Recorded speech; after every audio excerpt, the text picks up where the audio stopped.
Hi, this is On Imagination with the Healing Garden, and welcome to the philosophical garden. I love that. I'm gonna write that down. Welcome to Philosophical Coffee. Oh my God, I love that. Philosophical garden. Ooh. Oh, there's so much about that I love. All right, let me go ahead and I gotta figure out. Oh my God, do I love that? The philosophical garden. So I don't have a headache this morning, and I will tell you about my victory. That's what I will do. So I met with my dear friend yesterday, and I'm absolutely loving where I am right now with my mental healing. And I said it's annoying because there's no healing, but it feels like I've got bits of trauma that are just surfacing. And every now and then I vomit them out and I'm like, wow. And I go, oh, that was still in me. And it was a few days ago. I was talking with one of my friends, and I knew I had a problem with tech, but it wasn't just having a problem with tech. Like every time I had a tech problem, anxiety would hit, and I would throw a big tantrum. And I knew that about myself. I knew why, and I was doing this with my tech person friend, and she was like, not a problem. We'll go through it. I said, I know. I said, I know. It's just I have to do this vomitous thing just a minute. I'm not happy with my angle this morning. I said, I know. I have this thing. Oh, I know what to do with this. This is physics. I know exactly what to do with this. You there, and then you just like angle the camera down instead of like, there we go. I kept like closing the screen down, and I didn't like the way it looked like it was being closed. And then I realized, well, I can just angle the camera down. So after talking with her, I realized, I thought it was, I had a friend named Ani who passed away from brain cancer about 5 years ago now. And she was my tech person. So I was explaining to her the long line of tech people that I had. I'm like, look, I am incompetent with tech. And she goes, so you have somebody to take care for you? I said, yeah. And I said, I have no problem with that. The problem is I've had to change 4 people in 2 years. And I said, but that's not even the problem. And after talking with her, I found out that this was common knowledge. If you had a tech problem in the house where I grew up, my brother, the one who was beating me, he would help you, but then he owned you. And narcissism. And it was 1995, so computers were new. And there were always tech problems at that time. I mean, there's always tech problems now, but it was just not understood. And then, just, it was infuriating. It was infuriating. And then it was even right up to 4 years ago. He was a big gifter where he'd give you shit. Oh, but then he'd own you. And I realized that this was basically on Christmas Day, I unearthed my gifting trauma. And if somebody did you a favor or gifted something to you, they owned you. It wasn't a gift exchange. It was, I literally could feel my freedom slipping away with every time I opened wrapping paper. And then if you had a tech problem, you ended up in indentured servitude. And I hate the words indentured servitude. It's like, well, slavery is such an ugly word. We're going to call it something nice so we don't have to really deal with the guilt and the ugly of what we're really doing. That's what the word indentured servitude means. Indentured servitude is just a nice word to say slavery, so the people who are enslaving you don't make it sound as bad as it really is. It's that fucking bad. Believe me, the word slave exists because it's that fucking ugly. So indentured servitude, yeah, it was very much slavery. It was, oh, I did you a favor, I fixed your tech. And then the other one last night, I was talking to my friend, and she was talking to me about, she was concerned. She's like, I love having psychology friends. I love them so much. It's wonderful because you're both psychologists. So it's like you have psychology on demand. And It's a favor you do for each other. It's a gift for a gift when you have two psychology friends, because every psychologist needs a psychologist, but you can do your own work. So it's a different kind of psychology. Psychology with psychologists is completely different. It's it's like working with a 5-year-old versus two mathematicians sitting down and having a discussion, and then they know they're like, you know what that is, right? And that's where a lot of the conversations that you have with somebody else in your profession, where you go, you know what this is, like, I'm just highlight, like, it's like they take a highlight marker and they just highlight marker a certain something, so you can go, oh yeah, I see it, yeah, and then you just logically do the math and it's done. So she asked me, she goes, I'm concerned about how angry you are. Oh yeah, oh yeah, I said, I know I'm angry. And I said, I'm trying to figure it out. I've, like, every 10 shifting perspective videos, I stop and I pause and I talk about my anger. And I said, here's the thing. This is exposure therapy for me. It's not just a show for healing. This is also me doing exposure therapy to teach myself that I can show how smart I am and I can talk again. And in the past, whenever I talked, it resulted in me being beaten. So this is my exposure therapy. I'm going to be angry. She goes, yeah, that makes a lot of sense. I'm going to be angry. And I said, but it's more than that. And especially when I get on the subject of Christianity, I would just start to blow up. And I said, here's the other thing, though. I'm raw and I'm real. I don't talk about how cute and nice healing is.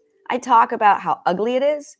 And I get right down into it. And I show people, like, look, I'm not just practicing. I am practicing what I preach while I'm preaching it. and that's really it. I practice what I preach while I'm doing it, so you guys can see what this looks like.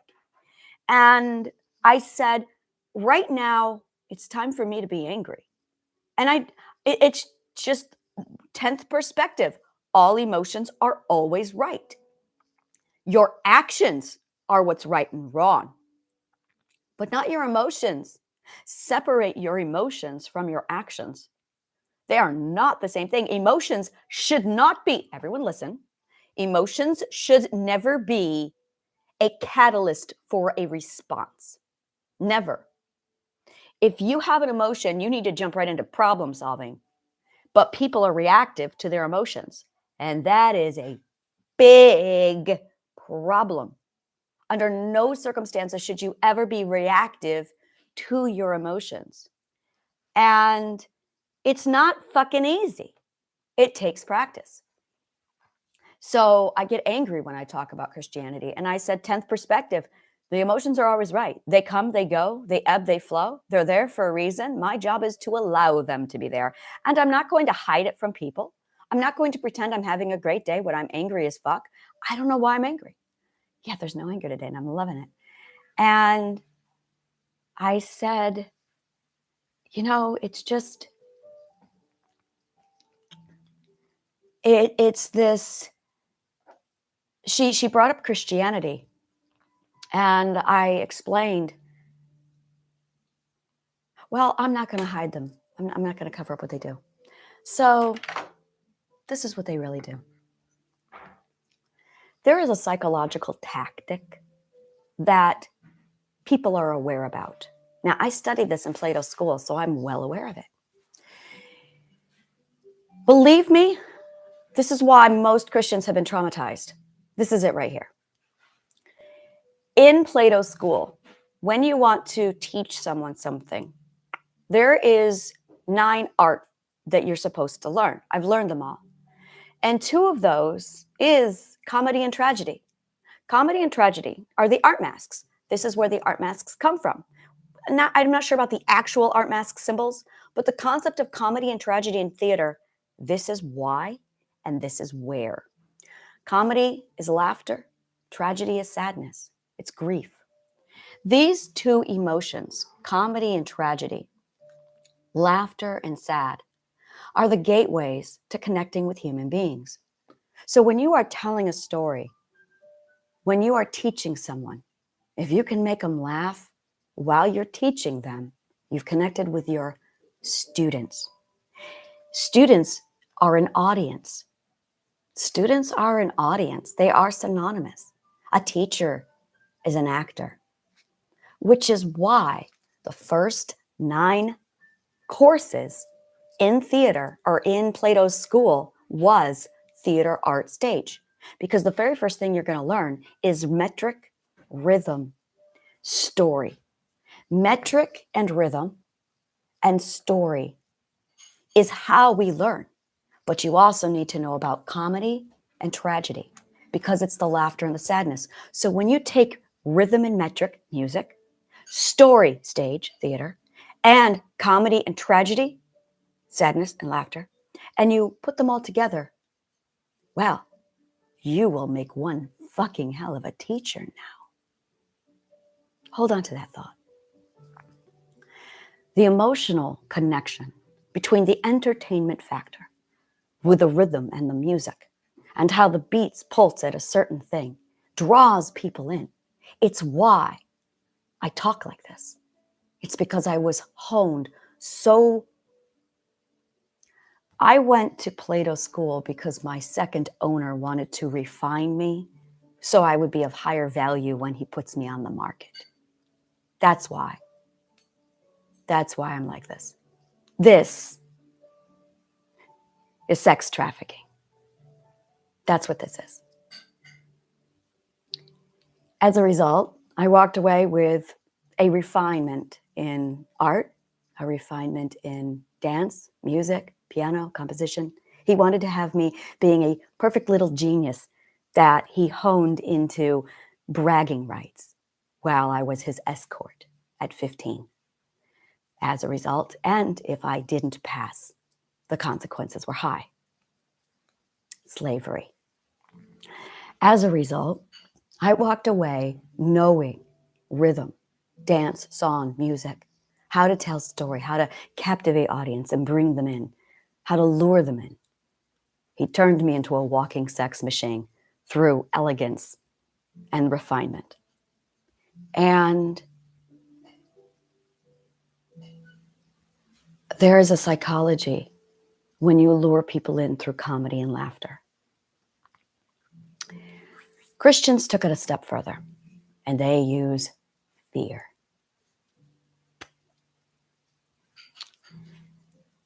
They decided that if you implement fear and gore, you get a different response.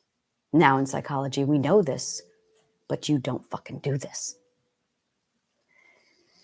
You use fear to scare the fuck out of people, and you use gore and horror and graphic detail to paint vivid scenes, of a man being crucified. And then when you are literally at the point of full vulnerability because they've tapped into your empathy skills, they use your empathy to make you fucking terrified. So first, they paint a picture of someone kind and good. This is storytelling 101. And then they make you empathetic toward him. And then they make you fucking afraid and horrified with gore. This was done to me 3 different times when I was 8 years old, 4 and then 8. It is very common. It is a practice that most Christian churches do. And they do it on purpose, using psychology and story. And then there's the next part. After they have you to the point where you're crying and you're caught up in the story and you're twisted with sick over the gore, then they start talk about damnation, fear. Then they talk about how you can be saved. Now they start shining a beautiful little light on how they can be your hero, how Christ can be your hero. Now, Christ looks really great now, doesn't he? This is psychological manipulation, using fear and storytelling as a tactic to use weapons, to use empathy and fear against you. It's called trauma bonding. That's what that is. That's the layman term for it. Trauma bonding. In most cases, people walk away going, oh my God, I'm going to be saved. And so they start racking in the numbers of how many people convert over to Christianity in that particular moment. because they've trauma bonded them. Oh, but wait, there's more. They also plug in the concept that they have to bring in more people and attract. And what ends up happening when they do that is that's how it spreads. But now you have a psychological trauma literally associated with your religion. This was done to me under 3 different scenarios. By the 3rd scenario, the graphics were so they were so fucking horrific that I ended up getting violently ill. It was a Christian movie, literally. They make movies based off of this formula. And the movie was so fucking horrific. This is very shortly after there was one particular moment with the crucifixion. And then there was another one where it was detailing, not Rob Zombie. I can't remember his name. The dude who bit the bat off of the head off of a bat on stage. It was him. Oh, I cannot remember. Ozzy Osbourne. And she told a horror story about how he mutilated animals. I was very familiar with that graphic. And then she followed it up with the Christian horror story. And then, that, by the way, is trauma dumping and emotional flooding. And then after that, like, it got to a point where the trauma bond occurred. But when I was 8, it was literally a few months after that particular moment where she talked about Ozzy Osbourne. We were watching movies. It was in the dark. And they were ripping puppets apart. Now, in a child's mind, puppets are people. There's no difference. A child cannot tell the difference between a puppet and a person. A child cannot tell the difference between a doll and a human being. They can't. And this movie played out people ripping animals apart. And there it is. To this day, it is a psychosomatic symptom I can't get rid of. Where I was watching the movie when I was 8, and it was so grotesque and so vicious from this trauma bonding, with them trying to trauma bond me to the religion, that I went to the bathroom and I threw up. And I developed a different kind of attachment to Christianity. I associate Christianity with gore, filth, and disgust, because the gore was that vile for me. So instead of going, wow, Christ is going to save me, I went, wow, Christians are a bunch of sick fucks. And it stuck. Now, I learned a short time period after that there's a huge difference between Christ, Christianity, dumb fucks who practice it sadistically like this, and the ancient texts. And I also was studying the Roman Empire and all that jazz. And I learned to admire Christ. I love Christ. I am a huge fan of his philosophy. I love his philosophical teachings. And that's about where it ends for me. That being said, Christianity is really a sadistic piece of shit. And it does this to children, psychologically manipulating them to trauma bond them. And when Passion of the Christ came out, same thing. The whole movie is designed to, on purpose, trauma bond people to the religion with fear dumping and trauma dumping, so that you will develop a trauma bond with the religion. And then they bring in Christ psychologically on purpose to pose him as a savior so that you will transfer over and attach to him. I couldn't watch Sesame Street with my children without vomiting because of this process. To this day, when I see puppets, Pinocchio, I get very sick. And this is what they did to me. So yeah, I'm really fucking pissed at Christians. Really fucking pissed. And I was talking to her about it last night. And some politicians use this tactic also. Trump uses this tactic. Only he uses rape and other things. This is psychological manipulation on such a disgusting level. And you have to be a psychologist, and you have to have training in understanding, well, theater, Plato. This is Plato. But Plato uses laughter and sadness to attach to an audience. Christians decided to add fear and gore to manipulate with psychological traditions. This is such a formula. This is a psychological formula that this is torture.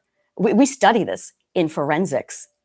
There is a whole nother branch of psychology called, well, it's torture psychology. It's what soldiers learn so that when they get people, they can torture them for information. And this is part of it.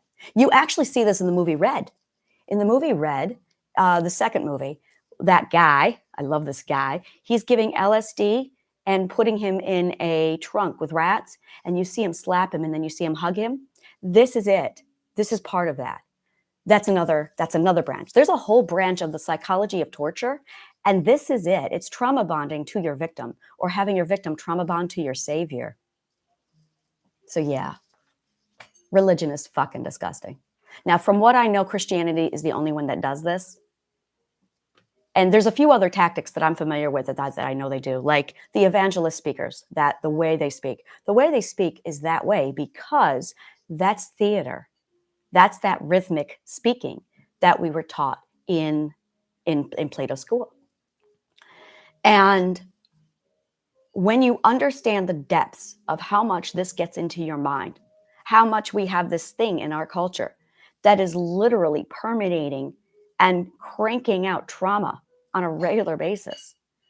I sat down and I explained it to my children. Like, do you understand what this is? And it's my children know, like, and I banned them. I'm like, well, I didn't ban them. It was, don't go into a church because they do shit like this to you. And when Passion of the Christ came out, my stepmother wanted my 5-year-old to watch it, to trauma bond her. I had to fight tooth and nail. And boy, did I get backlash because I would not allow my 5-year-old to watch Passion of the Christ. And it was really being aware of what is being done. And it was funny because she and I were talking about it, about, my anger with it.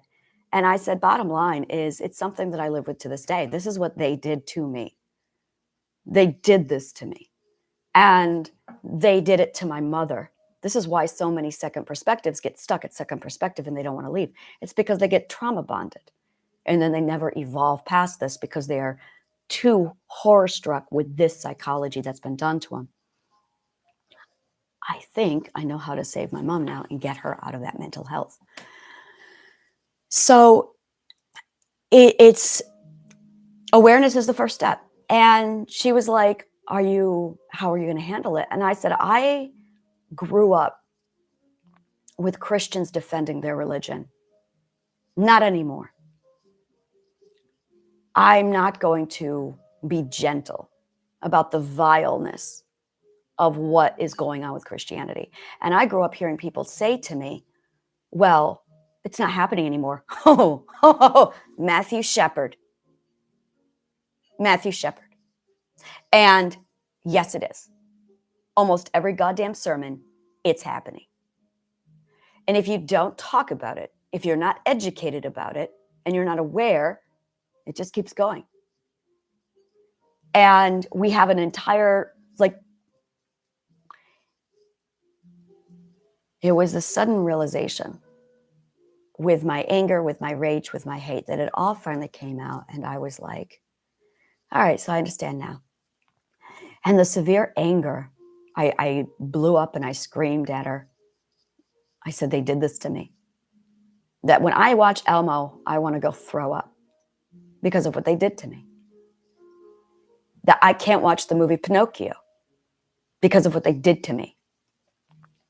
They're a bunch of sick fucks to do this to children on that level. It's fucking disgusting. And I have no problems.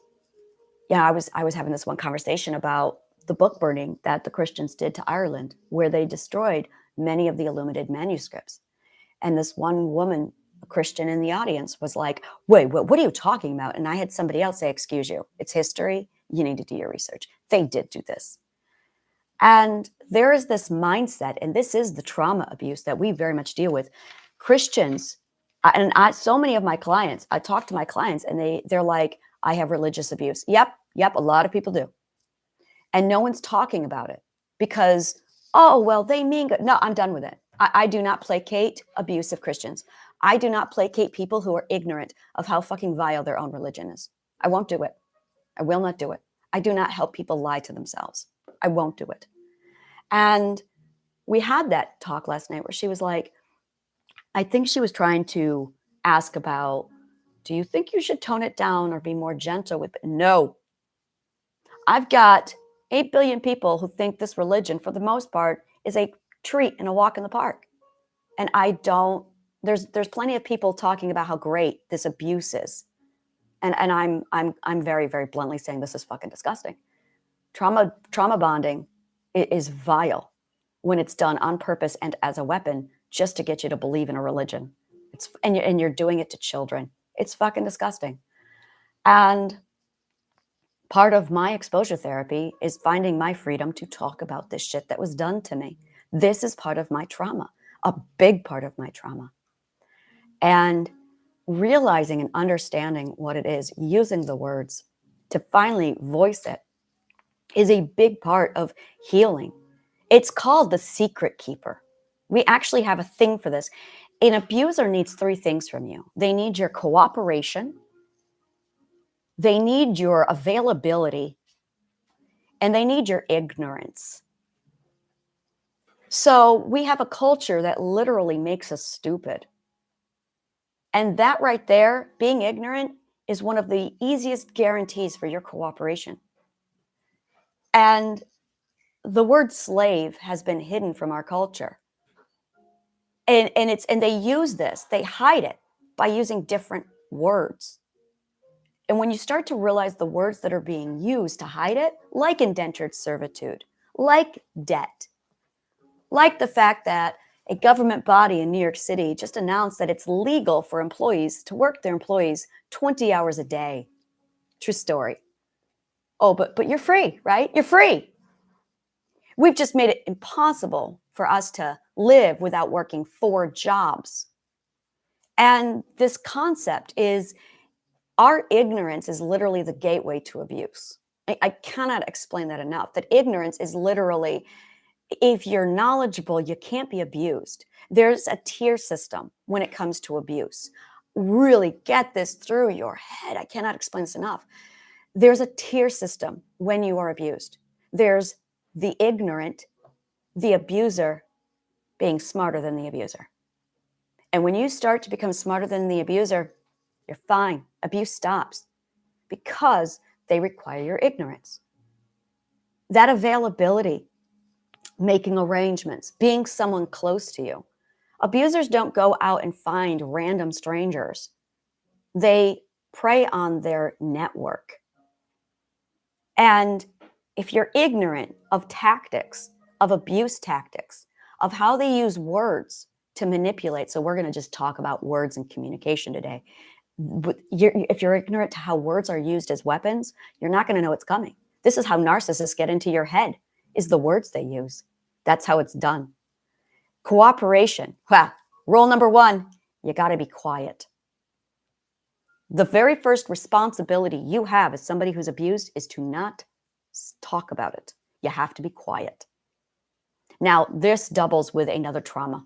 Whenever you are told to be quiet and not talk about it, in some cases, if you tell anybody this, I'm going to kill so-and-so. That is a very common threat that a lot of abused children hear. That if you talk about it, I'm going to kill someone you love. So it becomes an act of protecting someone you love, and then you become sacrificed for all of this abuse because you think they're going to kill someone you love. And here's a real core fact. In most cases, they're not. It's just a bluff. They're lying to you. But because people are unaware of bluffing, and because it is so horrific what they've heard, they go along with the abuse obediently. Obedience is cooperation. And I'm going to say it, the Christians glorify it on purpose. Obedience is slavery. The words I hear the most when I look into the word obedience is literally black slavery. An obedient slave. Scars and marks on a black man's back. Oh, he's not very obedient. And this is a word we use on our children. What kind of a culture do you think we live in? Do the math. And when you start to see the words that are being used in our culture that cultivate for this mindset, oh, but they've hidden it under a whole lot of righteousness. I'm going to be blunt. Christianity is the beautiful, pretty mask that our culture uses to hide its ugly slave truth. And when you start to really dig into the culture, into the politics, into how the government works, this is why Christianity is so closely embedded into our politics. And it's also why so people are fighting separate church and state. And a lot of people are going, oh, no, we don't want that. It's because Christianity is the mask. This is disgusting. And when you start to take away the mask of Christianity and you remove all the Christian words, and believe me, I have, when you start to remove all of the Christian words that glorify the abuse, like obedience, righteousness, humility, those are ugly, fugly slave words. And when you start to really dig down into what they really mean and how they shrink you on purpose, how they glorify being a submissive little bitch, how they punish you if you dare think of getting too big for your britches. Authority, at one point, is literally almost synonymous with the word God. This is old. This is old. This is old psychology, where God and authority are the same thing. But authority is your gateway out of freedom. You want to stop being abused? Become an author of your own life. Gain your authority. Be authentic. Oh, but you can't do that if you're abused. Now, nonconformists have figured this out to an extent. Nonconformists are hypersensitive to this, which is why they get the brunt of the abuse. So Christianity is used as this massive mask to hide what's really going on. At this moment, we are being farmed for our resources. We serve our government. We do.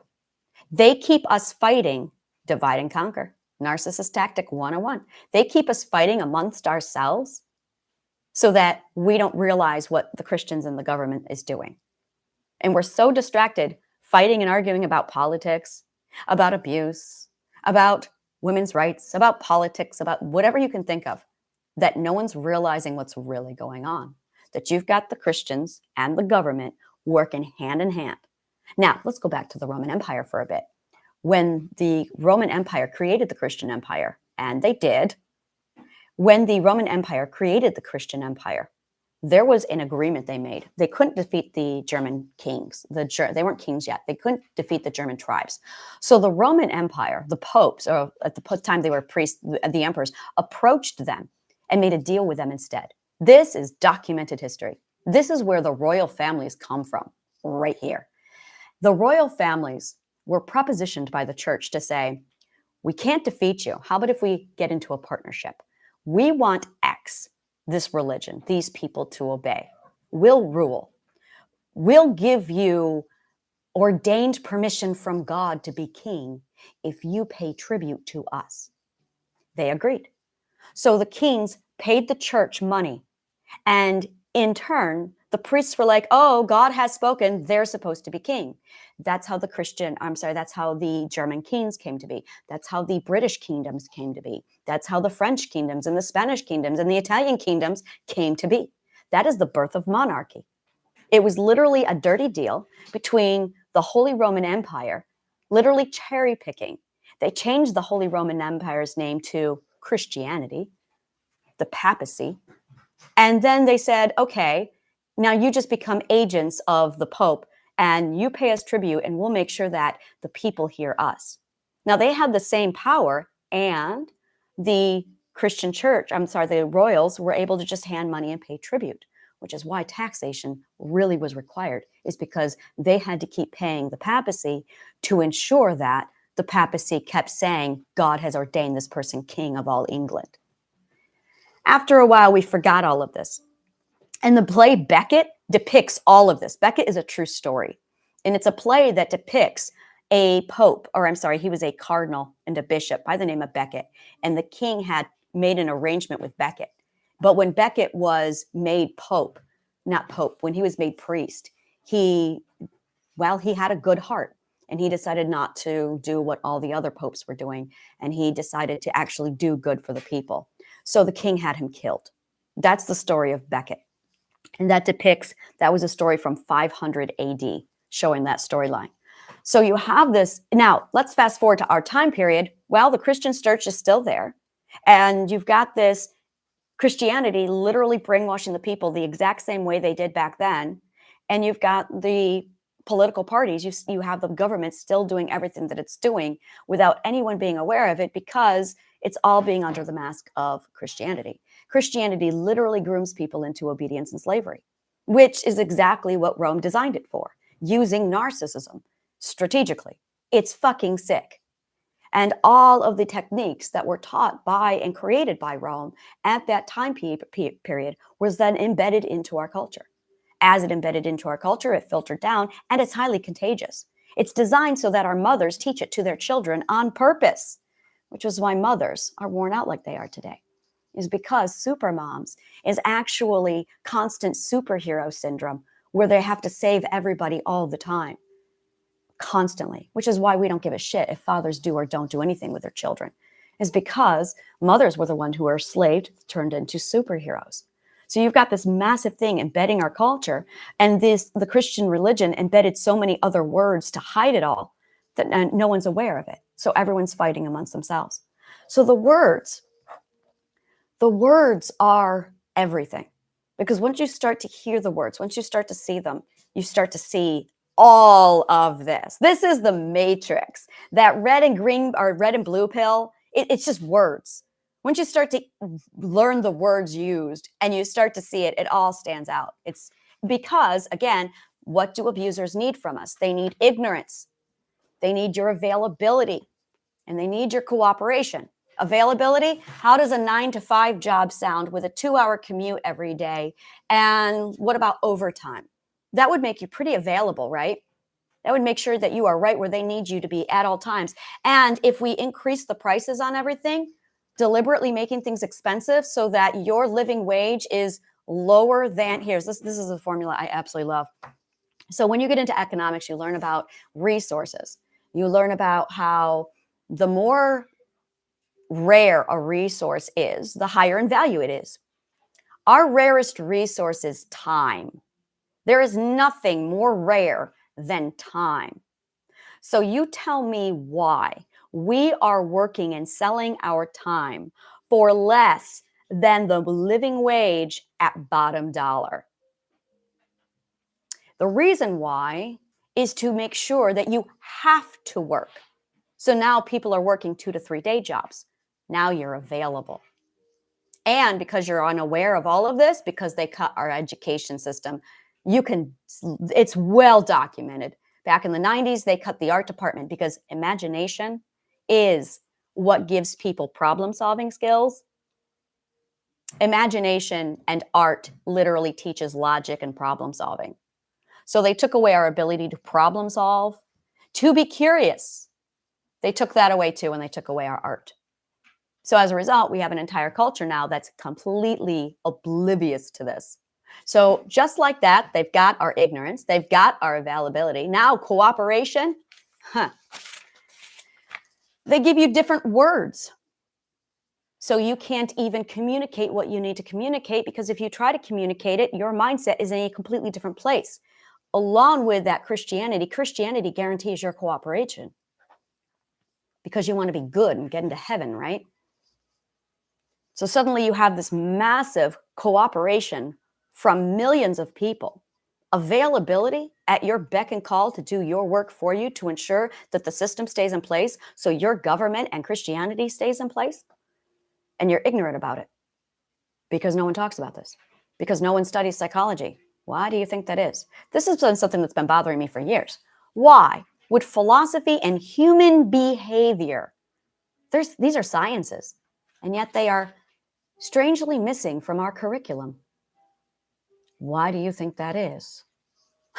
Because if we knew, there would be no ignorance. Literally, philosophy and psychology are the doorways to understanding this.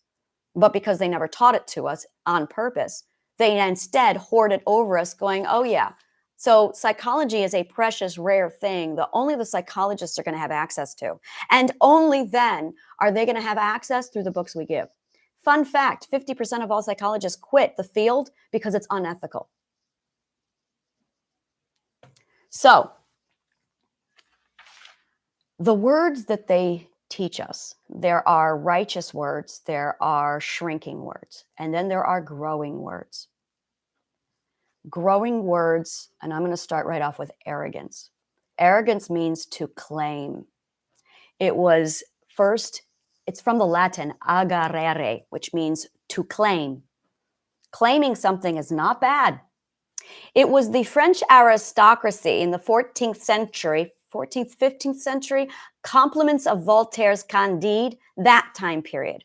French aristocracy that invented the word arrogant, which meant to think highly of oneself. French aristocracy. Authority is often replaced with arrogance, so that when a person has authority and confidence, the word arrogance is used in its place, falsely and on purpose. So a lot of people think that authority and confidence mean arrogance when it doesn't. Arrogance, when you actually look up the word, means undeserved confidence or undeserved authority. What that means is, let's assume you have somebody who is ignorant in the field of psychology, and you have somebody who really knows their fucking shit about psychology. So this person is up here going, I know my shit about psychology. This isn't arrogance, not at all. And this is not bragging, not at all. What this is, if you can deliver, it's true. This is just stating a fact. But this person comes along and says, I know everything there is to know about psychology. And then this person tries to take on this person. This is narcissism, by the way, because the narcissist does this all the time, where the narcissist tries to tell somebody bigger than them that they know better. And so they end up arguing. And you end up going, you're an idiot. You don't know anything about this. Usually the narcissist gets combative, arrogant, and abusive because they don't know their field. They don't know their profession. And now you have two people arguing amongst themselves and not paying attention.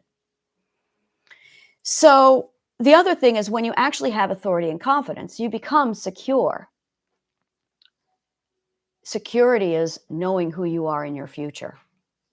It's knowing exactly who you are going to be tomorrow. It's knowing who you are going to be 10 years from now.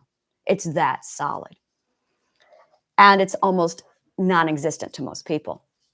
Pride is another big thing. Pride cometh before a fall? No, it does not.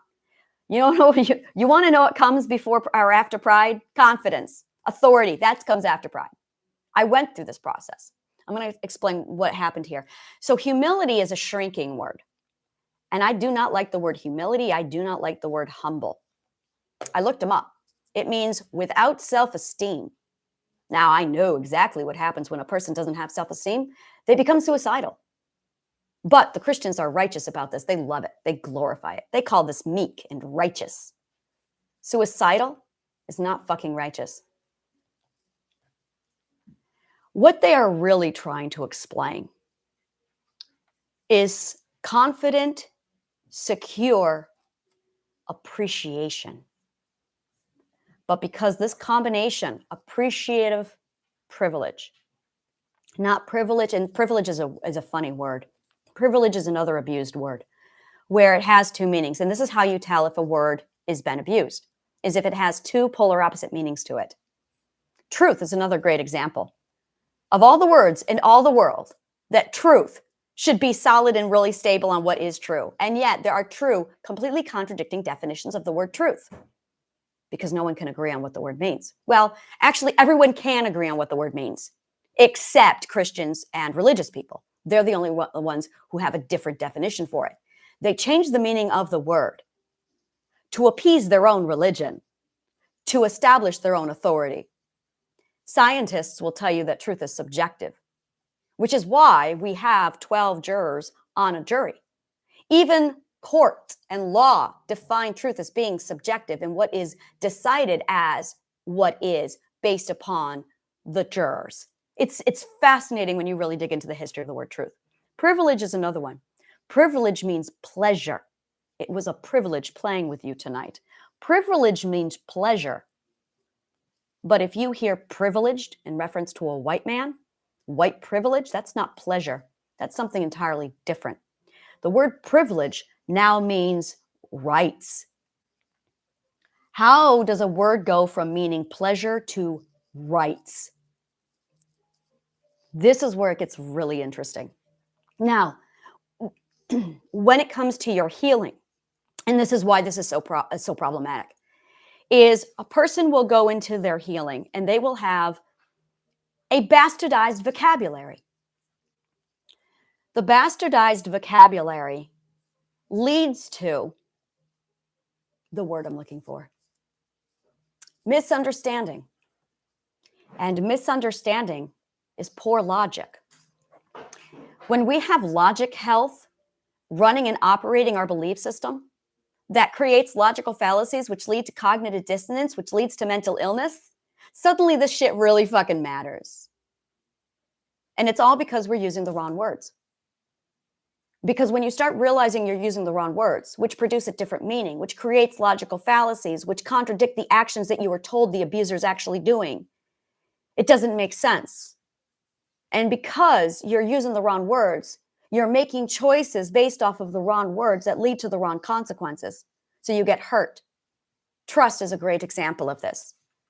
Boundaries is another great example of this. A person will say, oh, well, I trusted this person. I did everything right. I trusted this person and they hurt me. I don't understand what happened. I trusted them and they hurt me. Well, the problem is what you did wasn't actually trust. It was a lack of discernment. But because you don't know what a lack of discernment is, you think it's trust. So you trusted someone, blamed trust. Now you avoid trust when trust is actually going to get you the thing that gets you authority. Trust leads to authority. Trust is the thing that builds up the self. But what we're really talking about is a lack of discernment. When you lack discernment, people think that's trust. So they get hurt, but because you called it trust, now you have a problem. And abusers love to say, well, you can trust me. But they're bypassing the actual concept of lack of discernment. Same thing with boundaries. People think, okay, what's a boundary? What we're really talking about is objectiveness, not a boundary, an objectiveness. So that when somebody does something to you, you have the ability to be objective about it so you can step away from them and keep yourself safe. But we are told and conditioned to be nice. Oh, nice is the dirtiest fucking word there is. Nice is so I'm going to say it for the millionth time, and I will say it a million times more. There is a book by Dr. Aziz Gazipura called Not Nice, and he rips this word apart. Read it. It's extraordinary. I read the audiobook, and it's written and read by the author. It's a he's got a great sense of humor. But Not Nice by Dr. Aziz Gazipura. He does all the work to rip this part of the word apart about how we have the word nice in our heads, thinking nice is a good thing to be. No, good girl, not nice. This is Christian conditioning to make us obedient slaves so that when someone touches us inappropriately, we're nice about it.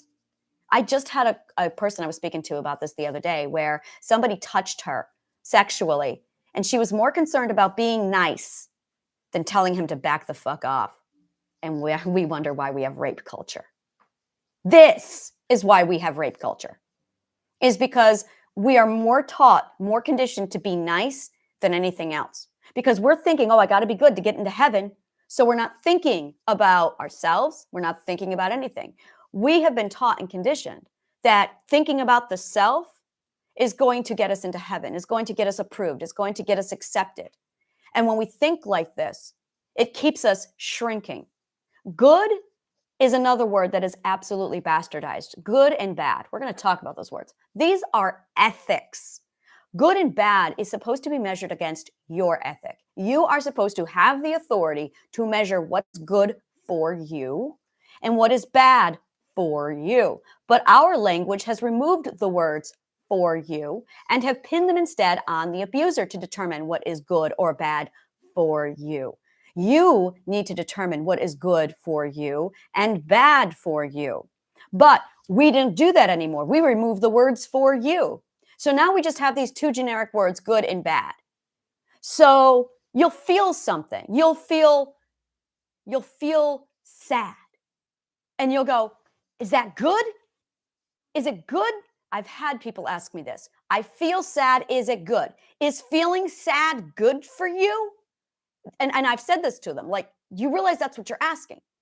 Is feeling sad good for you? You realize that sadness is a natural body function, right? So that's like peeing and asking, is that good for me? But you're not asking that. You're just asking if it's good. There's no, you need a point of relativity. You just need a point of relativity. The point of relativity is your ethics, which you should have developed. But most cases you probably didn't, because your parents probably took that away from you and they said to you what your ethics should be for them. So now you're going, well, I don't know what's good or bad. Most people cannot even figure out what's good or bad. And it's because they have not defined their ethics. And because they haven't defined their ethics, they have no idea what's good or bad. So they're running around asking good, bad, when the rest of that actual phrase, the word good is part of a phrase. The word bad is part of a phrase. We just forgot. So good and bad is actually asking the question, is this good for me? Is this bad for me? And it needs to be weighed against your ethics. Now, right and wrong is different. Right and wrong, again, is this right for you? And is this wrong for you? This is really important. Right and wrong is for your logical health. That is what the sentence needs to be. Because whether or not something is right, it needs to be compatible constantly with your logical health. Same thing with wrong. Now, if you're looking for fact, if you're looking for statistically, is something right or wrong? Now you're looking at correct, incorrect versus correct. These words are not the same thing. Correct and incorrect does not mean right and wrong. If something is incorrect or correct, now we're talking about science. Now we're talking about fact. Now we're talking about, let's pull out the Guinness Book of World Records and see what the statistics say. Let's take out Wikipedia or the internet and let's start Googling facts. Incorrect versus correct. Now, over at right and wrong is asking if it's right or wrong for your logical health.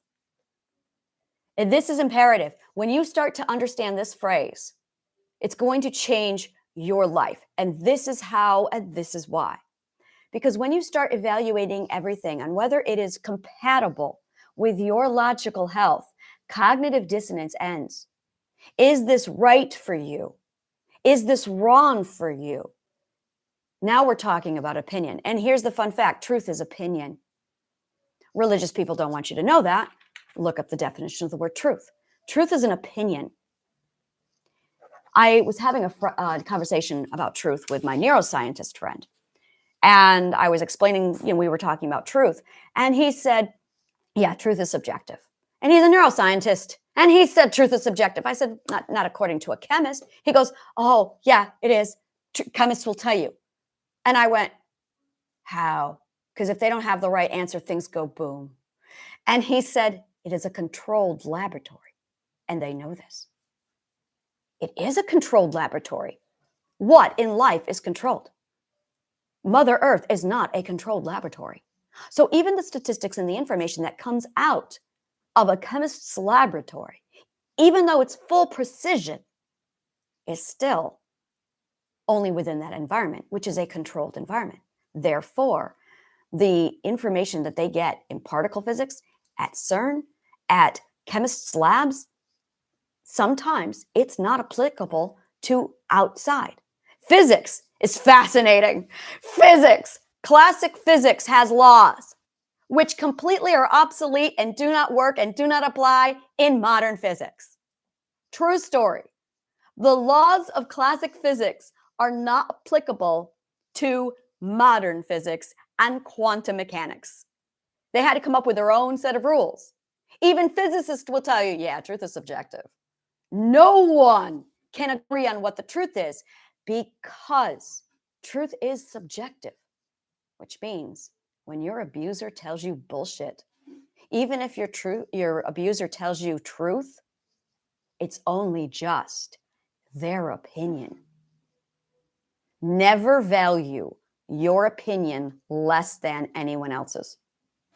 That is the gateway to abuse. I call that the abuser's door. The minute you value anyone else's opinion, even mine, more than yours, don't do it. That right there is when you can start getting abused. If you can learn this one sentence, do not value your opinion less than anything else. As soon as you internalize that, the abuse ends. Suddenly you can go back and understand everything about your abuse. Because once you start to prioritize your opinion, once you start to realize how valuable your opinion is, because your opinion it is your truth, based off of your logical health, based off of how you determine what is right and wrong. Now you can determine if it is good or bad for you. Now you can decide what your ethics are. All of this falls into logical place. The moment you realize that your opinion is most valuable, equal to everyone else's. But we live in a society where your opinion is shit on so much, broken down that it's non-existent. And that's really what it is. Whenever I talk to anybody about power and value, and that's it. Value equals power. That is where power comes from. Money has power over you because you value it.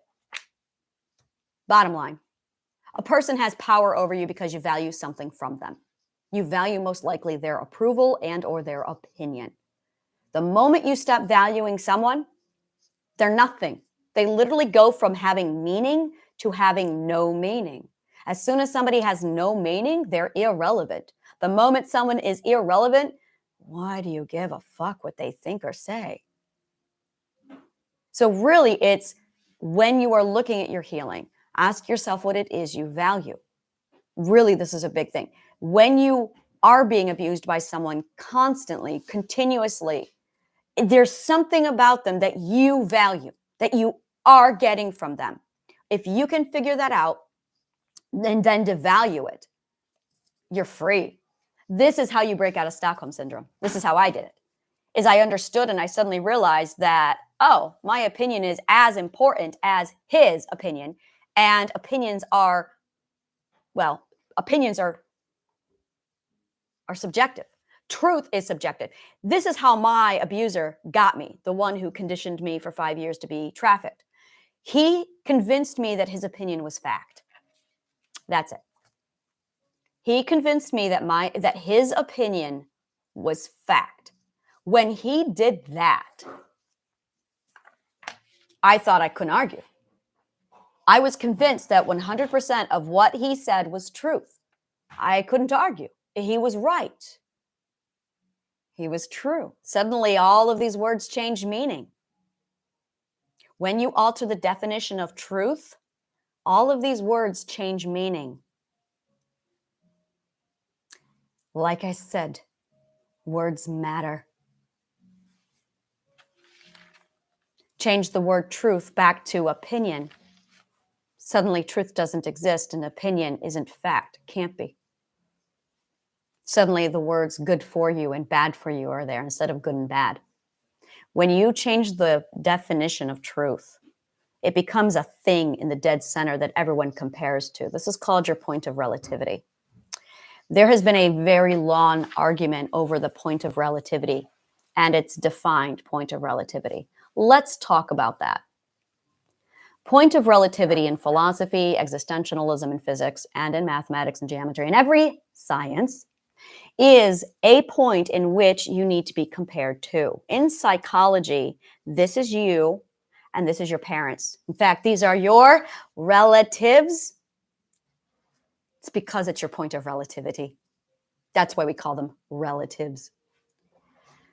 When you have yourself defined by a point of relative, now you have an idea who you are, but you don't know who you are unless you know who your relatives are, who your point of relativity is. Now you can change your point of relativity. This is power. This is a lot of power.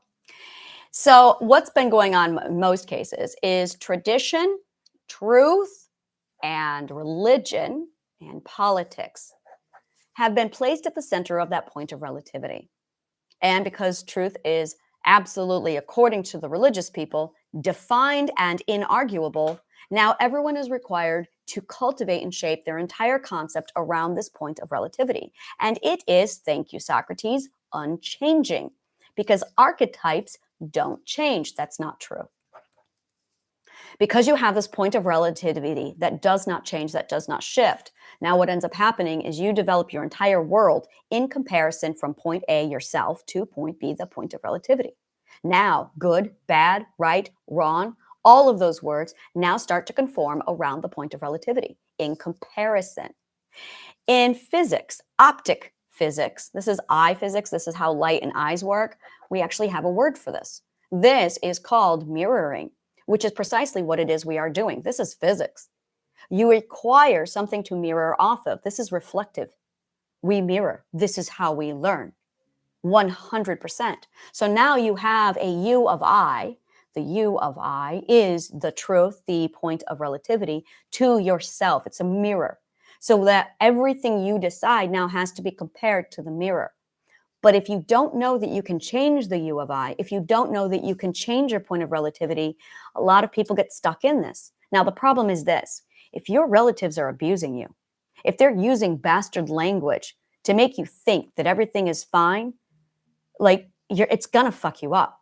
Because you have your frequency, your metric, your ethic, your goal, your you-ness. You are a kingdom all unto your own self. And you're being forced to conform to the confines of a U of I, relatives that don't match your frequency.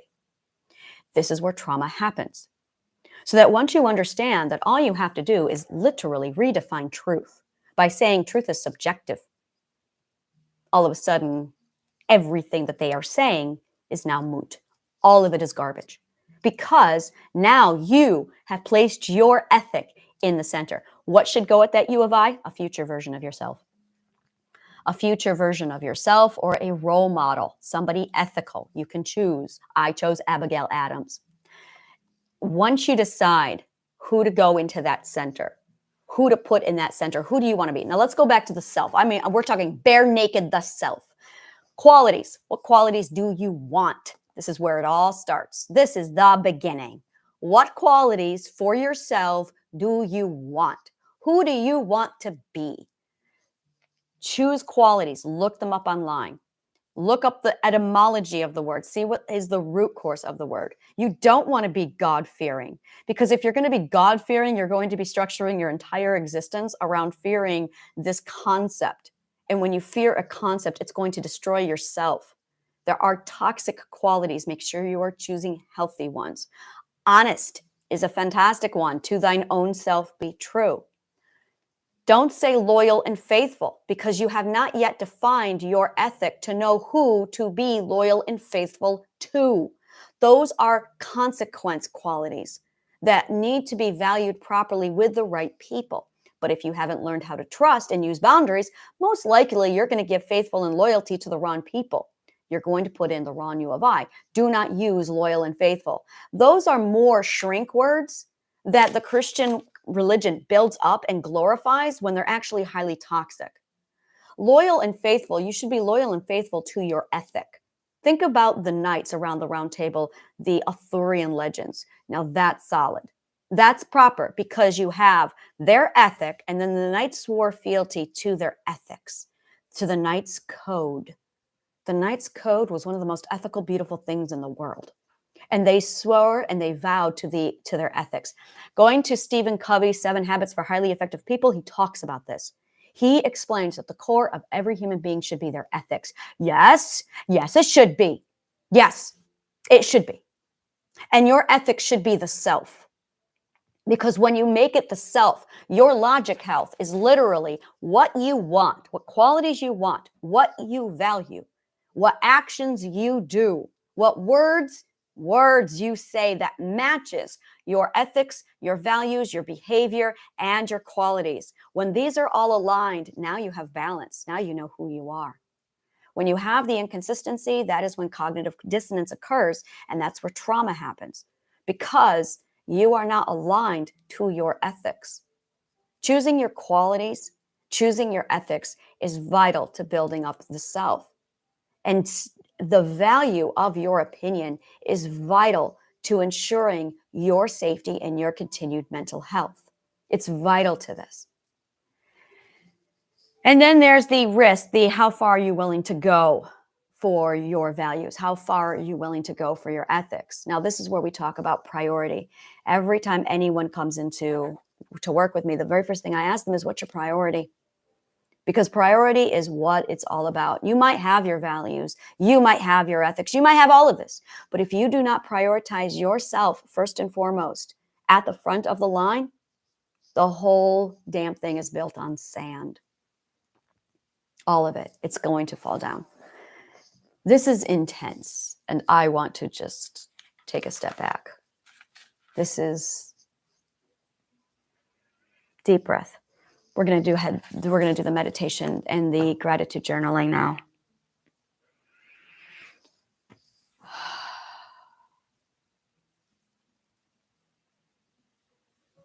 I'm probably going to go back and watch this one like 3 or 4 times. This one is like, it's everything that I have been trying to say finally condensed into a nice hour. And it's like, oh, there it is. Like, this is what I've been trying to say.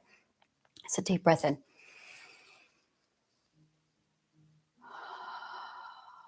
And out.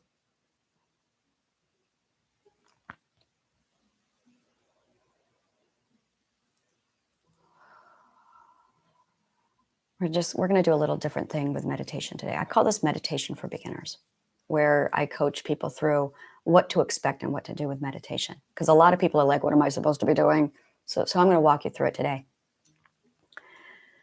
So just sit in silence for a minute. Try and clear your head. If you can't, that's okay. If you have ADHD, you are my people. If you have ADHD, do what's comfortable for you. Do your best. Deep breath in.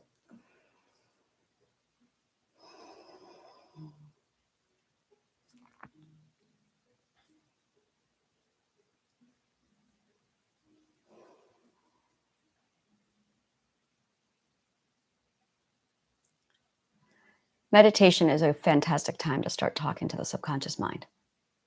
Once you understand the 6 parts of the mental system and how the subconscious mind talks, it's a great time to start asking what you're afraid of. And when you start asking what you're afraid of, once you start delving into that world and you start shifting perspectives into your fear, I really wish I could describe it, literally detail how I shift perspectives, how I shift my points of view in my mind. I'm still trying to work on it. And once I have the words so I can describe it to others, so I can teach them how to literally shift perspectives. It's like you can look, it's an imagination visioning process. And I do this when I meditate. Imagine a fear you have. There, we're going to go ahead and try it now. So deep breath in. Imagine a fear you have. Now imagine looking at the fear, not feeling it, but looking at it.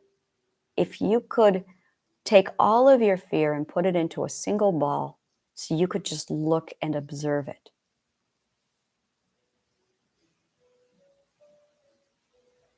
Take all the fear that you feel and imagine drawing it all out of you and just putting it into a ball inside of your mind so you can just look at it.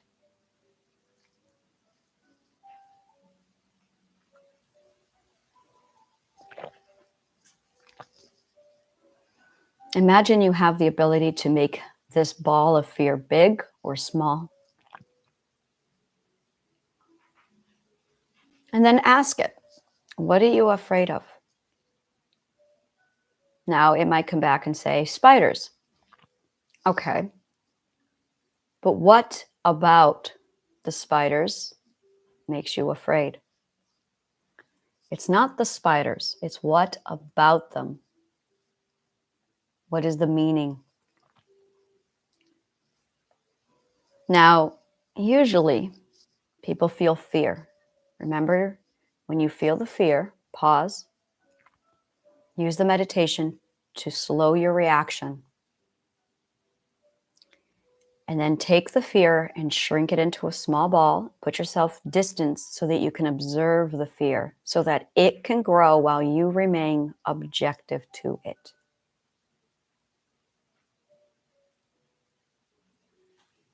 It's just an emotion. There's actually no spiders. This is metaphorical. There's no spiders there, literally. It's just a fear. You're looking at it.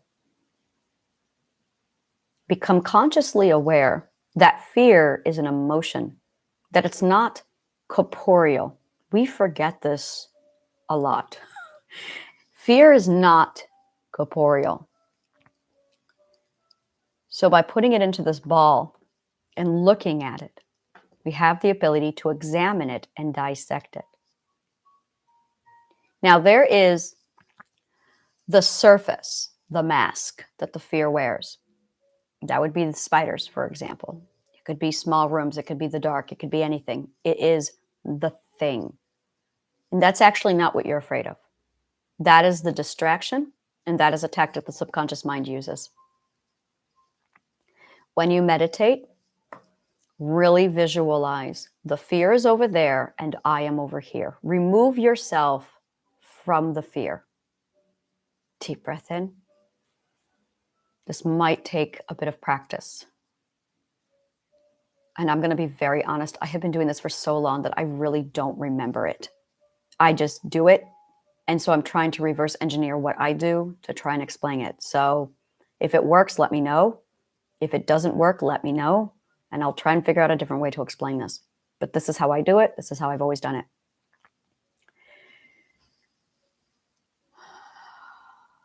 There is something inside the ball that you're actually afraid of. It's not the spider or the thing on the surface. That is a symbol. The subconscious mind speaks in symbolism. Once you understand how symbolism works, you can break through the subconscious mind pretty easy. So a person who is afraid of spiders actually associates the fear of X with the symbol of the spider. So we need to solve for X. But the subconscious mind cannot speak, not like we can. It's all about language. So as a result, it uses spiders to plug in. Now, in my case, I was 8. 8 was a really hard time for me. When I was 8, I was locked in a car and I had a nest of spiders hatch on me. And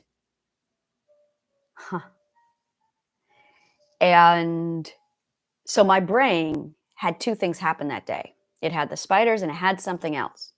It plugged in spider and that hid X.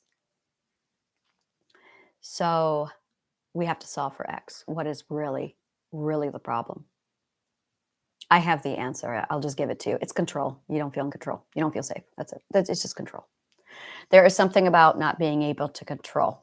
Now watch this. Control is actually a lack of power, which is also an absence of your authority. That's all it is. That's what fear is. Fear is you not having authority. It's really fucking cool. So this is how we're going to do this. You have your fear. You have whatever it is you think you're afraid of. Yeah, I'm going to say it. You think you're afraid of it, but it's a symbol. It represents something bigger. The something bigger is so fucking big that your subconscious mind is too terrified to even show you what you're really afraid of. So it plugs in claustrophobia, strangers, symbolism. It plugs in anything so that you don't have to look at the thing that is so scary. It is literally the thing that is so scary, it does not have a name. I love the subconscious mind. Literally. So it uses all of these other things as a distraction. So this is where a spider then, that symbol, becomes a trigger because it is a warning. Oh, there's that thing that we're not supposed to talk to. It's on its way. What we are doing when we look at the ball of fear objectively from the outside, and this is really it, is you are making yourself actually authoritatively bigger than the fear, and you are diminishing the fear so that you can go, oh, wow, that's really nothing that big at all. Look, I can shrink it. I can control it. I can make it bigger. Now, what I do when you're ready and when you have a self-care regimen in place, don't do this without a therapist. When you're ready, I like to make the ball big, so big that I can step into it. This is exposure therapy. This is exposure therapy. Now, the inside of this ball is not a bunch of spiders. It's not. The spiders are gone now because we've gotten through the first shield barrier. Inside is the actual fear. What are you afraid of? Now we're going to zoom in. So when we're zooming in, when we're making the ball bigger, we're actually zooming in. It's exactly like a microscope. We are dissecting the fear. And this is where it's, what are you scared of? Spiders. Okay, what about them scares you? I want you to ask this question. What is it about X that you are afraid is going to happen? Because it is the words, what are you afraid will happen? There it is. What are you afraid will happen? Because that's what you're really afraid of. So let's assume I've got spiders all over my body again. What am I afraid will happen? I can't get them off. Now, it doesn't matter what you answer. It's symbolic. Whatever you are afraid will happen comes down to one answer across the board, no matter who you are. This is where the subconscious mind is predictable. All of the different variations of an answer. What are you afraid will happen if? The answer, I can't save myself. That is what you're afraid of. You don't think you can save yourself. If spiders were to cover my body, I'm fighting with myself. Give me a minute. See, and I don't think I can. Can I get them off of me? Can I save myself? I don't know. I've never had spiders on me that much since. Can I get one off of me? Yes. Now when I feel a spider on me, whether it's there really or not, I take a deep breath. Yes, there's a spider on my body. And I take a deep breath. And I slowly look down. And 50% of the time, there's an actual bug on me. And I go, okay. And I have disciplined myself to not respond. And then I flick it off. I can save myself. That's really it. You can't save yourself. Our fears are symbolically realized versions of all of these different things, scenarios where we can't save ourselves. We have thousands of them. Thousands. Find all of yours. Here's how. When you meditate, really ask yourself what you're afraid of.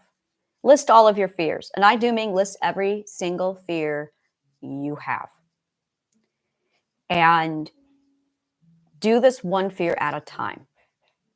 Where you are, this is how you conquer your fear, by the way. It's really fucking awesome. Where you take your fear and you condense it down to a ball. Visualize it. Do meditation sessions like 1 week where all you're doing is looking at the ball. So meditate and just observe, literally observe the symbolic fear. That's all you're doing. Observe the symbolic fear. Become curious about it. Really look at it. Notice, this is a big part of this, that your fear is over there and you are over here. This is called becoming objective. I'm going to talk about this here in a minute because it's fucking big. This is the core right here. Put your fear over there and you stand over there. Put distance between you and your fear. And the reason why is because now you are objective. When you are not objective, you internalize and you project. Every time a person internalizes and or projects, it is because their fear in themselves are like this. But by taking your fear and putting it over there and putting you over here and getting that distance so that you can observe your fear as an outsider, you are now objective. You're no longer responding to the fear. You can just look at it. This takes discipline and abstract thinking. I cannot emphasize to you enough how much this is abstract thinking. Imagine taking your fear, condensing it down, and then putting it over there. Just put it in your hand. Yes, this is my fear of the spiders. And then set it down and look at it. Memorize what it feels like standing outside of the fear. This is perspective shifting. When we feel an emotion, this is how I did it. We're standing in the point within the emotion. You shift perspective so you stand out of it. But I remained where I was and I just took it out of me. I like pulled the fear out of me. And then I condensed it and I put it over there. I did this with my mental illness. I did this with my mindsets. I do this with everything. This is how I do everything. I then learned how to shift around all of it so I could see it from inside, outside, side by side. This is two-dimensional, by the way, when you're looking at bird's eye view, or I'm sorry, human eye view. This is two-dimension. Point dimension is, there is no dimension in point when you're inside of it. Most of us, all of us, regularly live inside the point, which is why none of us are objective. It's because you are literally living within the point. Wow, this is fucking deep, but it's true. This is how I did it. When you learn how to remove yourself from the point and you put distance so that you are now relative to the point, internalize. You take it inward. See how the words tell the truth. The problem is when you use the wrong words, you cannot understand what's going on because the words are wrong. Words are everything. You fix your words, you fix you. I'm going to say that. That's going on a mug. You fix your words and you fix you. You fix your words and you fix you. Now, you are in the point, you remove yourself from the point, and you look at what it is you are looking at. This is what we do with logic. Emotions, logic. You need them both. Don't suppress them. That's avoidant behavior. We don't want to do that. We want to learn them and study them so we can make them our friend. We really want to make our emotions our friends. And then you can start shifting. Now, this is set two-dimensional. Three-dimensional is when you're up here, looking down at it from a different angle. And then omniscient is when you are so far out and you're looking at all of it and you're going, oh, look at that, it's a lamp. So it's really, once you start to shift perspectives and you can start to really see your point of view, are you within it? Are you inside of it? Are you internalized? And that is really what it is. I really want you to take the emotion internalizing. When you internalize an emotion, it means that you are within the point. You are within the point of relativity. We are supposed to be, how old are we supposed to be? Abstract thinking is where we are supposed to all be. Let me see here. When does abstract thinking begin? Develop. That's a good, okay, 12. We're at 12. Oh, that is click. Okay, so 12. All right, so abstract thinking. Abstract thinking is the ability to move and function within concepts that are not corporeal. Corporeal means physical, materialistic. Material. We live in a material world-ish, kind of. Most people do. I don't. The material world is the world that you see with your eyes. It's the world that you hear. It's your ego, your conscious awareness. Your conscious awareness lives and thinks and functions within the material world, the material plane. I was watching Stranger Things last night, and they were building an electromagnetic field. And Scott, the science teacher, flips a switch, and Joyce is like, I didn't see anything. And he goes, well, no, you're not going to see anything, but believe me, it's there. And I went, fascinating. Let's talk about that. Electromagnetic field. I don't see it. Oh, it's there. If I can't see it, I can't believe it. My God, that is such an archaic mindset. How many of us in the 80s grew up hearing those words from our parents? If I don't see it with my own eyes, I don't believe it's real. Do you believe gravity is real? Gravity. Do you believe gravity is real? Now, here's the thing. You can either see it with your eyes physically, or you can see a consequence of it. And those are your choices, really. You can see it, or you can see a consequence of it. If you can see the consequence of it, well, that's called abstract. That means that it's there, you just can't see it. Physically, now we're talking. So there are people, if you only think, and I guarantee you, none of you wonderful people are concrete thinkers because you're here, you're listening. A concrete or a literal thinker would come in, hear this, and they're very, if I can't see it, it's not real. Those are your foundationals. That is because they never developed past the age of 12 years old in a mindset to understand and grasp abstract thinking. Most baby boomers don't even have the mindset of a 12-year-old. In fact, they have the mindset of a 4-year-old because they're in the fourth perspective, because they never developed abstract thinking. Abstract thinking, there's 3 examples I love to give.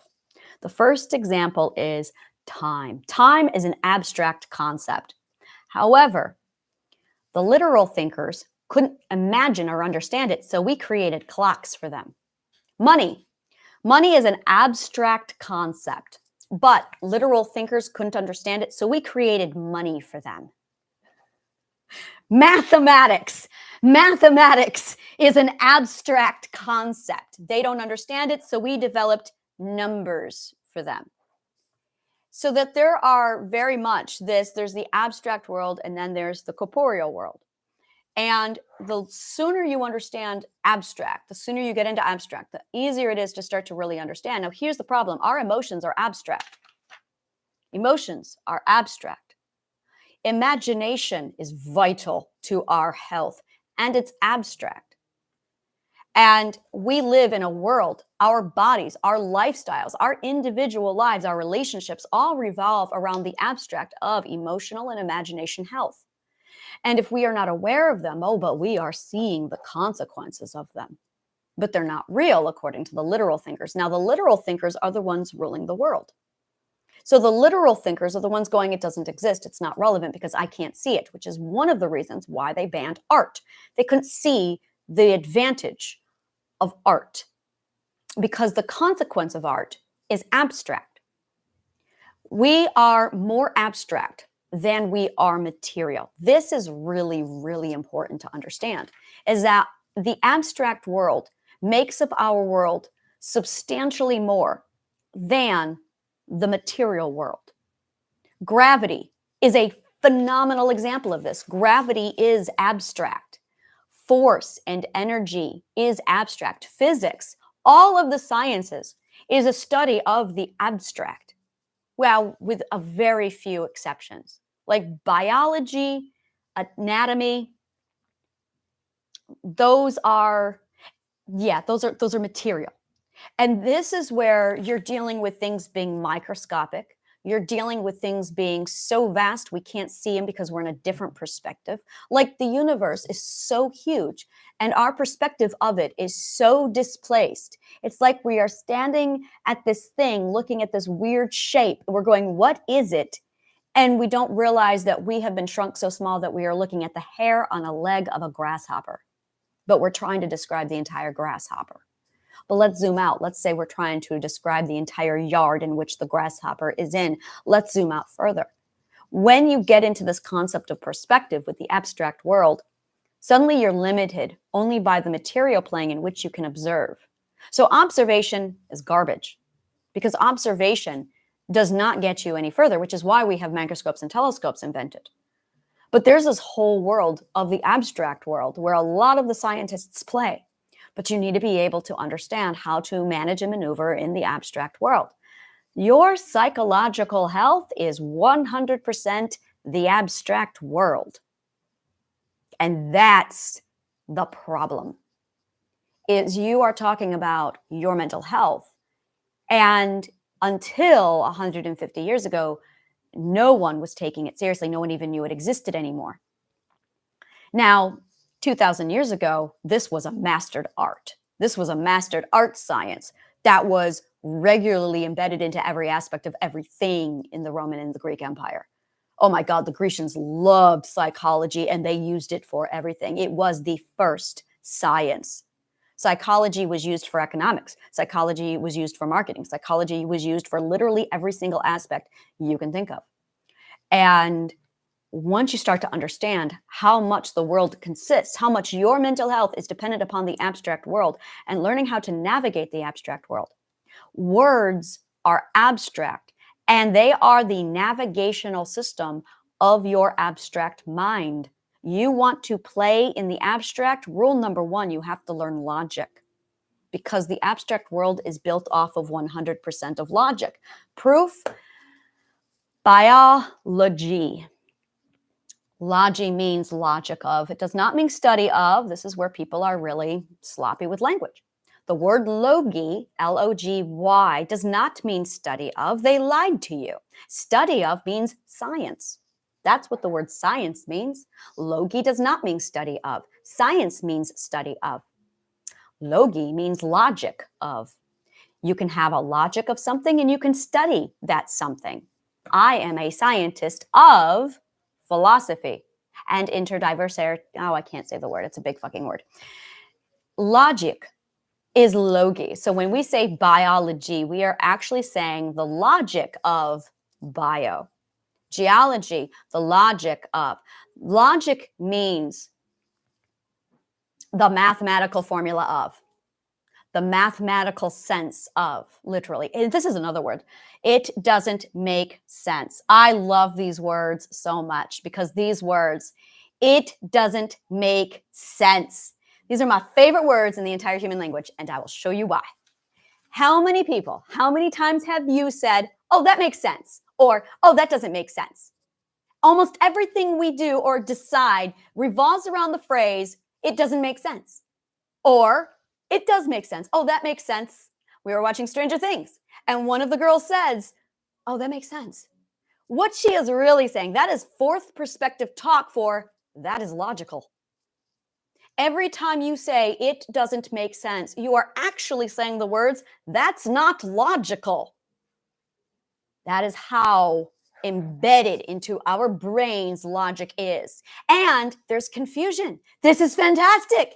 This is fantastic. This example is awesome.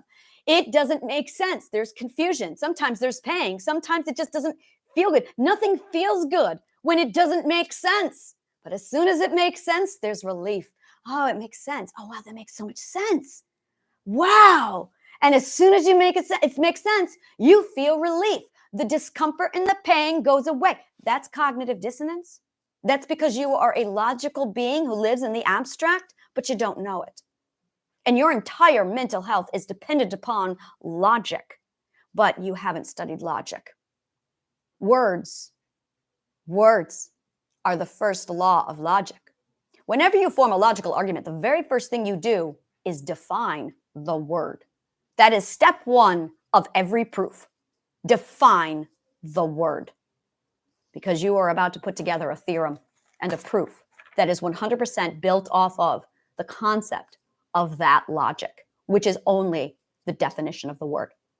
Every word we define is vital to our logical health. Words are the backbone of logical health. But if we are not aware of the value of words, the importance, the weight of a word, oh, it means everything. However, back in the 80s, we had a political campaign called Sticks and Stones May Break Your Bones, but Words May Never Hurt Me, which devalued words. Another example of how they took words and they threw them away because they knew the value of if we started actually paying attention to the words they used against us. Same thing with emotions are illogical, compliments of Spock, which reflected of the culture, because our culture thought that emotions were illogical. Emotions are highly logical. Emotions are logical consequences based off of a series of events determining your cognitive health. That's what an emotion is. So if you have poor logical health, you're not going to understand that. You're not going to see it. So logy means logic of biology, geology. How many of our words have the word logy, archaeology? It's because it's the logic of. The science has been done, and we have deemed this is it. And that's where that logy, that's where it keeps coming back to us.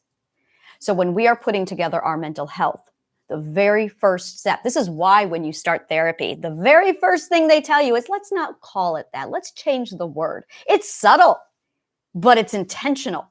A therapist will work one-on-one with you right off the beginning and say, how about if we use a different word? That's on purpose. That is 100% on purpose. It's because the words we use define something, but the words we use are defining it wrong, which is why when you're traumatized and you don't understand it and you have PTSD and you have a memory that's solidified inside of your mind and you can't get rid of it and you don't understand it, so you keep going over and over it, it's because the word is defined wrong based off of the definition of the word, which is give foundation to X. But if it's not X and the word is wrong, we call this logical fallacy in logic, is when you have something that's inaccurate that leads to a false conclusion. That is what trauma is. You have a false conclusion. And because you have a false conclusion, it doesn't make sense. We're back to that again. Because it doesn't make sense, we go over it and over it and over it, trying to figure it out. We have nightmares. We keep going back. We ruminate. We vent. We call up our friends and we say, I can't believe you did this. I can't believe you did this. I had a friend who did that for 6 months. She called me every day for 6 months to tell me the same story about someone. I gave her advice. I went over everything with her. And people are like, oh, it's good to talk about it. No, it's not. You're talking about it so much because you're trying to figure it out. You can't figure it out because the words are wrong. Because you're using word X that means X, and your subconscious mind knows it because your subconscious mind is more logical than you. And you've used a word, your ego, your conscious awareness has used a word that your subconscious mind now translates. Get that around the head. This is so vital that you are not as logical as your subconscious mind. Your subconscious mind is more logical than you. So when you are feeding information into your subconscious mind, if it's not logical enough for your subconscious mind, it's going to go, that doesn't make sense. And now you've got trauma. You have to be better at logic than your subconscious mind. It's possible. You have to be better at logic than your subconscious mind in order for you to be okay. And I cannot explain this enough. You don't need to study psychology. You need to just study logic. It's not hard. It's like 3 months max. It's very easy. It's really, really simple. Simple and easy. Hard, that's another thing in general. Well, let's go over it. Simple and complex. Simple means that there's very few steps. Complex means there's many steps. Easy means easy for you. Hard means hard for you. You have to decide if it's easy or hard. So really, whether or not it's easy. But again, my definition of easy is you're learning it in order. If it's hard, you're not learning it in order because everything is ladder learning. So if you're learning X when you are missing A and B, it's not going to make sense. Oh, by the way, that is exactly what is wrong with most of us. Is there are 12 ethical perspectives. Most of us are at 4, 5, and 6. Well, my people, you most likely are 6, and it's you've missed 1, 2, and 3. And that's why life is hard, is because we are missing 1, 2, and 3. Because our culture attacks 1, 2, and 3, deliberately compromises 1, 2, and 3. So you have a lot of people who are not comprehending what's wrong with them because they are lacking 1, 2, and 3 ethic. Once you get 1, 2, and 3 ethic, which was covered actually in this entire video, like this literally was the first and second ethic. Your first ethic is you prioritizing you. It's you valuing yourself. It's you knowing you can save yourself. That is the first ethic, which is why we have so much fear. Is because they took away our first ethic on purpose by using Christianity, which compromises the self by telling us that we can't save ourselves, which is why you need Jesus, because you are incompetent and can't save yourself. So they take away the first ethic. The second ethic is your resourcefulness, your ability to build tools, your ability to know what your worth is, what you can and can't do. That is the second ethic. The third ethic is your ability to connect dependence with independence. You trusting and knowing your ability to do what you need to do and accepting your own limitations enough to say, I need help. I will say with the wrong words, but the message should be coming across. We require humility in the third ethic to say, I need help. But it's not humility, because humility means X, and that is absolutely not what I want here. Humility means I hate myself and I have low self-esteem. You don't want that. It is not low self-esteem to admit that you have a limitation. I don't know what the word is. I don't even think there is a word. I don't think we ever invented one. I think we have an emotion. This I have found quite a bit, is there are placeholders, there are moments, because this is a science of emotion that is so neglected that we never actually compose the right words for it. There is an emotional blank without a name that we feel when we accept our own limitation. And it's a feeling of awareness. It's when we are aware that we need help. There's no self-esteem. There's no self-esteem in it. It's, oh, I can't do it. And there's no end of the world feeling. There's no, it's just oh, I'm going to have to go get help. Self-honesty is definitely part of that. I'm like imagining that emotion when I feel it, and I'm trying to put myself in my future shoes of going, what does that feel like when I go, I need help? And it's definitely not a loss of authority. It's definitely not that. Vulnerability. Ooh, it's vulnerability. Oh, I see what they did. Vulnerability has been replaced with the word humility. No, humility means no self-esteem. Vulnerability is one of those emotions that is so scary that people X out with blank. That is the fear of X. It's the thing that is so scary we don't give it name. Vulnerability. Oh, you have to accept your own vulnerability when you ask for help. But vulnerability is so scary for most people that we won't even give it name. So we say humility instead. No, humility means no self-esteem. But vulnerability, no, that's different. Oh, vulnerability, the thing that is so scary that we don't give it name. Vulnerability. Now that is treasure. Oh, I love vulnerability. And I'm at 1 hour and 40 minutes, so I really need to like wrap this up. And I'm like, damn it, I want to talk more on vulnerability. So I'm either going to do one of two things. I'm going to take a break and come back to this, or I'm going to save this for tomorrow. But I know me, I'm probably going to dive into it today. So I got to think. Oh my God, I love all of this, because this is it right here. The third perspective, when you finally get to that point where you can accept your own vulnerability to ask for someone's help. Yeah, accepting your own vulnerability. That is the emotion. Every perspective ends with a person discovering a new emotion. For instance, the 11th perspective, you feel the emotion forgiveness for the first time. 9th perspective, dignity. 12th perspective, love, wisdom, love.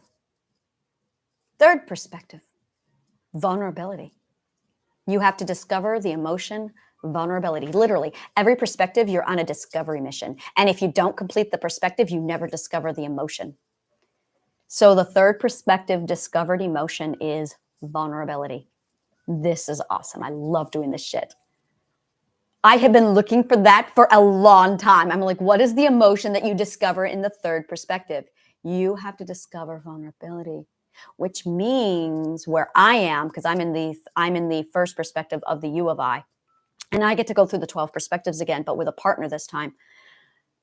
I am currently on the discovery of the 1st perspective, and I don't know it yet. But I do know now that the 3rd perspective discovery is going to be vulnerability, but it's going to be vulnerability with a partner. Oh, I'm excited about that. Really excited. Yeah, I don't know what the 2nd perspective is, and I don't know I want to say the 2nd perspective is pride. I really want to say that the 2nd perspective discovery emotion is pride. Yes.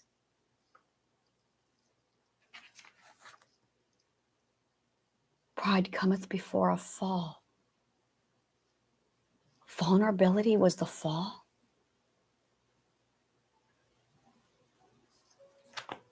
When did the word vulnerability come into use? Etymology. Latin. Wound.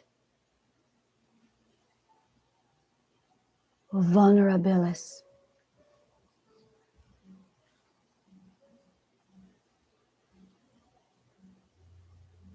Wow.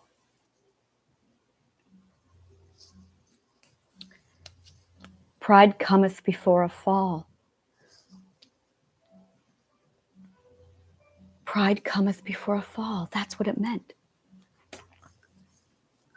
You had to feel pride before you could feel vulnerable. You have to feel pride before you feel vulnerable. It completely changes the meaning now, doesn't it? Wow. You have to feel pride before you can feel vulnerable. Wow.